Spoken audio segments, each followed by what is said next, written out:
Bon les gars, j'ai une très mauvaise nouvelle concernant le match retour qui devrait y avoir entre Cédric Doumbé et Baki. Je vous ai en faire part dans la vidéo, ce sera le sujet principal. Sinon, on va parler de Yacine Bouganem, de John Jones, de Francis Ngannou. Bref, on va faire le tour de l'actualité les amis. On a un sparring aussi de Baki qui fait, c'est propre hein, ce qu'il fait. Donc on va parler de tout ça les amis. On commence tout de suite avec John Jones. Attendez, je vous mets ça les amis. John Jones qui a fait de la prison plusieurs fois, etc. Et en fait, il a... Bah, ce qu'il explique, je ne savais pas tout, quoi. Voilà. Donc pour les intéressés, regardez, hein, il explique ce qu'il a fait dans sa life, pourquoi il est allé en prison, etc. Elle dure que quelques secondes la vidéo, mais c'est intéressant, je trouve. I know how many times you've been arrested? I've been arrested a lot, maybe five times, maybe. What's the longest you've done? The longest I did was 3 months. I did 3 months when I was a young kid. I got in a fight with a guy at his house, and they considered it burglary. I think I was 17, and I think I went to jail for it. I was like 18, so, or maybe a young 19 in jail. Did you fight anybody in jail? No, I didn't. Oh, man, I had a cat tell me, he was like, bro, you not like me. He was like, you grew up, you know, you're on the wrestling team. He was like, you probably, if you got me down on the floor, you probably think the shit was over and that you won. He was like, if I knock you out, I'm gonna drag your leg over to a wall. I'm gonna put your leg up against the wall. And I'm gonna stomp your kneecaps out, right? And I'll never forget when he stomped the floor, bro. I was like 17, 18. Bro, I was I was sitting there with a straight face like I wasn't scared. But deep down inside, bro, I was terrified, bro. Terrified. Donc là, il explique, hein, voilà, une petite anecdote hein, concernant la prison. Dans les amis, on va parler de Yacine Bouganem qui doit faire ses retours en MMA dans un mois. Pour rappel, il a fait un combat en MMA qu'il a perdu alors qu'il menait. Voilà, je pense qu'il s'est luxé l'épaule, c'était quelque chose comme ça, par abandon, quoi. Donc, Yacine Bouganem, très sous-estimé, je trouve. Après, bon, il n'a pas vraiment fait ses preuves en MMA, mais je pense que ça peut être un boucan en MMA, un gros boucan même. Parce qu'il a un style très particulier et qui marche énormément, que ce soit en boxe taille. Voilà. En fait, il a un très bon clinch et il utilise beaucoup les coups de coude. Et moi, je suis un adepte des coups de coude. J'aime beaucoup ce coup, c'est l'un de mes coups préférés. Voilà. C'est extrêmement dévastateur, très sous-estimé. Il y a très peu de personnes qui l'utilisent, qui savent les utiliser, etc. Voilà. Yacine est un technicien, un tacticien au niveau coup de coude. Encore une fois, il a un très bon clinch en MMA. Les gars, ça peut faire mal. D'accord.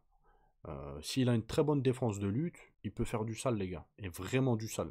Catch contrôle, coup de coude, etc. Ça, c'est quelque chose qu'il connaît, les gars. Le corps à corps, etc. Le clinch.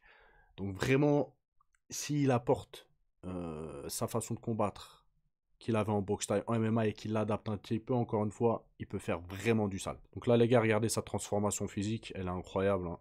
Il a perdu je sais pas combien de kilos, 40, 50, je sais pas de base il faisait combien, mais là il a 80 kilos. Donc on voit une transformation physique de ouf. Donc voilà, dans un mois il combat. Vivement de voir hein, ce qu'il va donner. Et voilà. Maintenant les gars, on va revenir sur Conor McGregor et Logan Paul. Bon, mauvaise nouvelle pour le combat. Les gars, comme vous avez pu voir, hier ou avant-hier, je vous ai fait une vidéo où je vous ai montré que Conor McGregor, bah, c'était un mytho en fait. Il invente des rumeurs, etc. Il s'invente des hypes en fait pour rester en tête d'affiche qu'on parle de lui, etc. Et là, Logan Paul, les gars, avait pris la parole il y a quelques temps et il avait dit quoi? Désormais, je consacre ma vie à cela. Il n'y a plus de travail secondaire. On arrête les bêtises. C'est 100% WWE.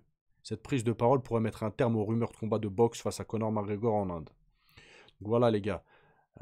Tout va dans le sens qu'il n'y aura pas de combat de boxe entre Logan Paul et Conor McGregor. Peut-être Conor McGregor a dit quoi? Je vais hyper ça, ça va chauffer Logan Paul et on va organiser un truc comme ça, etc. Et voilà, tout semble fake en fait. Donc là, il y a Francis Ngannou qui torpille une nouvelle fois l'UFC. Et il a dit quoi? Pourquoi ça ne s'est fini avec l'UFC? Mauvaise foi, surtout de la part de l'UFC. Beaucoup d'emprise, beaucoup de contrôle. Ce qui n'allait pas avec moi. Surtout dans les conditions qui n'étaient pas très favorables et respectueuses. Nous n'avons pas notre mot à dire sur quoi que ce soit à partir du moment où nous avons signé un contrat. Voilà. Donc il revient sur son histoire avec l'UFC, sur comment ils sont, etc. Mais bon, ce qu'il dit, c'est pas nouveau, quoi. Maintenant, les amis, on va parler d'Islam Makhachev et Nat Diaz. Vous vous rappelez, il y a peut-être 2 semaines, 3 semaines, On a vu Nat Diaz, une vidéo de lui, en train de s'embrouiller avec l'équipe d'Islam Makhachev. Et même, j'avais dit, dans une de mes vidéos, il y en a marre de tout ce cinéma. Au lieu de séparer, etc., faudrait laisser les combattants régler Nat Diaz. Parce que où qu'il aille, il cherche les embrouilles. Que ce soit en soirée, là encore, il n'y a pas longtemps, un serveur. Et le serveur, il ne s'est pas laissé faire. Où qu'il aille. La dernière fois, il a dormi un mec dehors. Bref, il cherche tout le temps les histoires. Qui s'occupe de son frère, il semblerait qu'il perd un petit peu la boule. On l'a vu sur un parking en train de faire un feu. Un feu de feuilles, ou je sais pas, il était dans un délire bizarre. En même temps, il bédave beaucoup, donc je pense que pour le système nerveux, etc., plus les coups qui sont mangés, ça doit pas faire un très très bon mélange. Qui s'occupe de son frère au lieu de chercher les histoires et vouloir se battre avec tout le monde. Bref, il avait cherché les embrouilles au clan d'Islam Makhachev. Et Islam Makhachev a pris la parole par rapport à ça parce qu'ils se sont croisés. D'accord? Et il a dit quoi? Nous nous sommes assis. Bon, là, il explique tout ce qui s'est passé. Hein. Nous sommes assis avant le jour du combat. J'ai une conférence de presse et les combattants ont la pesée officielle. Nous nous asseyons et Diaz commence à nous montrer son majeur, à nous faire des doigts en gros. Peut-être que pour certaines personnes c'est bien, mais ce n'est pas de notre style de se laisser faire. Et l'un de nos gars portait un masque. Peut-être que Diaz pensait que c'était Khabib et voulait lui montrer. Mais ce jour-là, Khabib n'était pas à Vegas, il était dans notre pays. Après, il dit quoi? J'ai rencontré Diaz 6 mois dans l'ascenseur de l'hôtel. 6 mois après, je suppose. Et il est venu me voir et m'a dit respect.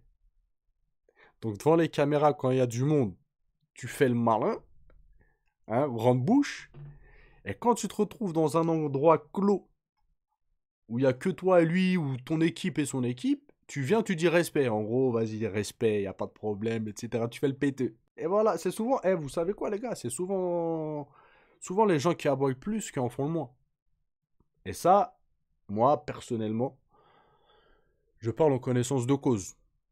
Il y en a, c'est des gros caïds, etc., etc., mais ils aboient, ils se font des réputations, machin, nana. Mais en fait, c'est... J'allais employer un terme hardcore. En fait, c'est pas des bonhommes du tout. Ok? Vraiment. Un chien qui aboie ne mord pas, comme on dit. Donc voilà, hein, très clairement, il a montré à Islam Makhachev, voilà, pas de blanche, respect. En gros, c'est des excuses qu'il a fait, quoi. Je veux pas de problème, il lui a dit. Maintenant, les amis, on a un petit sparring de Baki. Attendez, je vous change de scène. Hop là. Je vous mets ça tout de suite. On a un petit sparring de Baki. Attendez, je vais vous ratrécir. Hop.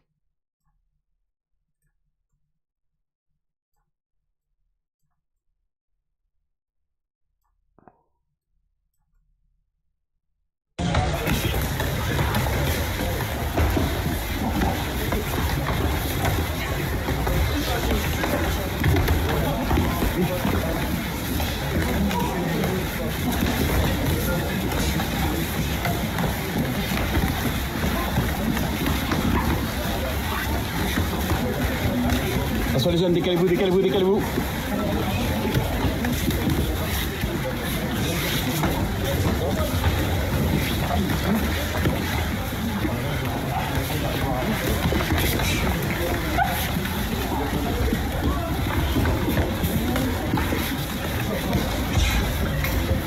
Et maintenant les gars, on va passer à l'info que vous attendez tous. Pour rappel, j'ai fait une vidéo il y a peut-être 2 mois, un truc comme ça, 1 mois et demi, 2 mois, où j'étais tombé sur un live du frère de Baki où il disait que Baki devrait combattre premier trimestre 2025. Donc voilà, entre janvier, mars, avril, on va dire. Après, il y a Baki, il me semble, parce que je vois tellement d'informations, mais c'est pareil, j'avais fait une vidéo Baki qui disait le deuxième trimestre plutôt. On a une information DMF, je vous mets ça tout de suite, voilà. Donc ils ont dit quoi? Sans entrer dans les détails, car nous n'en avons pas l'autorisation, mais la revanche d'Oumbé vs Baki, qui était prévue pour le premier voire le deuxième trimestre 2025, vous pouvez oublier. Peut-être en fin 2025, mais rien de certain. Baki, malgré une activité certaine, s'entraîne tous les jours, etc. Ça, vous le voyez, les gars. Je vous fais très souvent part de l'actualité de Baki. Et c'est vrai qu'il a l'air de s'entraîner comme un acharné. Même par rapport à son alimentation, etc. Il reste carré, le mec. Très carré, très pro. Voilà, il se laisse pas aller, quoi. Et son niveau ne fait que progresser, ne vous inquiétez pas pour Baki, etc. Et à la suite de ça, il y a un mec qui a dit quoi? Rassure-nous, il va combattre avant quand même, en parlant de Baki, et ils leur ont répondu oui, logiquement, Baki devrait combattre en 2025. Les choses avancent dans le bon sens. Bon les gars, très clairement, je suis dégoûté parce que Comme vous avez pu le voir, rien n'est certain concernant un match retour entre Baki et Cédric Doumbé cette année. Voilà, c'est pas sûr.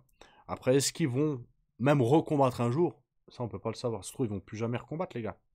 Cédric Doumbé, il commence à vieillir, les années passent, et plus les années défilent, plus il s'approche de la retraite. À tout moment, là, le mec, je pense, il peut reprendre sa retraite. Hein. Il fait un autre combat ou deux, et s'il n'a pas combattu Baki, bah ciao, ciao, je prends ma retraite. Vous voyez ce que je veux dire? Par rapport à ça, je suis dégoûté. Après, je suis aussi dégoûté de ne pas voir Baki combattre. Là, ça va faire 1 an qu'il n'a pas combattu. C'est beaucoup. Hein. C'est énorme, surtout à son âge-là. Bah, les gens, ils prennent un maximum d'expérience. Ils combattent beaucoup. Ils profitent de leur âge, quoi, de leur jeunesse. Parce que bien évidemment, quand tu as 20 ans, 25 ans, tu récupères moins bien que quand tu as 35, 40 ans ou 45 ans, etc. Donc à cet âge-là, normalement, ils enchaînent les fights. Baki, c'est pas le cas. Après, bon, Baki, on va voir comment il va se débrouiller dans son prochain combat, mais on espère que ce soit un mal pour un bien.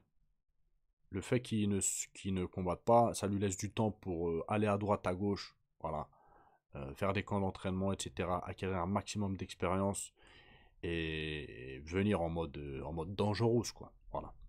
Donc espérons que ce soit un mal pour un bien, qu'il ne combatte pas. Après, bon, s'il combat en 2025, même si c'est pas contre Cédric Doumbé, je serais content de le voir rentrer dans une cage.